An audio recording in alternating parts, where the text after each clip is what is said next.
Sarvamanthan news महाराष्ट्रामध्ये आपलं स्वागत. पाहुयात आजच्या टॉप 10 हेडलाईन्स. बेकायदेशीर गर्भलिंग निदान प्रकरणात मुख्य आरोपी जेरबंद, करवीर पोलिसांची धडाकेबाज कारवाई. काँग्रेसच्या वैचारिक दिवाळखोरीचा निषेध.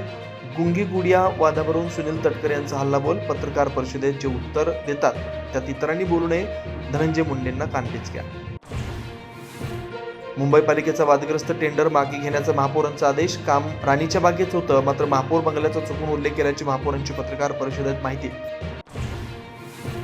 मराठा समाजाची कुणबी प्रमाणपत्र ठरतायत अवैध. मराठवाड्यात 4 महिला लोकप्रतिनिधींना फटका.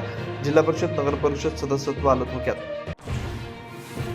नीट UGCची परीक्षा ही JEE प्रमाणेच मेन्स आणि ॲडव्हान्स 2 टप्प्यात होण्याची शक्यता. केंद्र सरकारनं सुप्रीम कोर्टात दाखल केलं प्रमाणपत्र. पुढच्या वर्षीपासून नीटची परीक्षा ऑनलाईन घेण्याचा विचार. देशभरात CJP संघटना वाढवण्यावर चर्चा होणार. CJP बैठक आधी अभिजित यांची माहिती, तर भविष्यातील रणनीतीवर चर्चा करणार. राज्यातील निवासी डॉक्टरांचा आज राज्यव्यापी संप. होमिओपॅथी डॉक्टरांच्या MMSC मध्ये नोंदणीला विरोध. 12,000 डॉक्टरांची OPD बंद. आणि केंद्र सरकारच्या विरोधकांसमोर 16 ते 18 ऑगस्ट दरम्यान विशेष अधिवेशनाचा प्रस्ताव. सरकारच्या प्रस्तावाला विरोधकांकडून अजून उत्तर नाही. सार्वमंथन न्यूज महाराष्ट्राला लाईक करा, शेअर करा, सबस्क्राईब करा.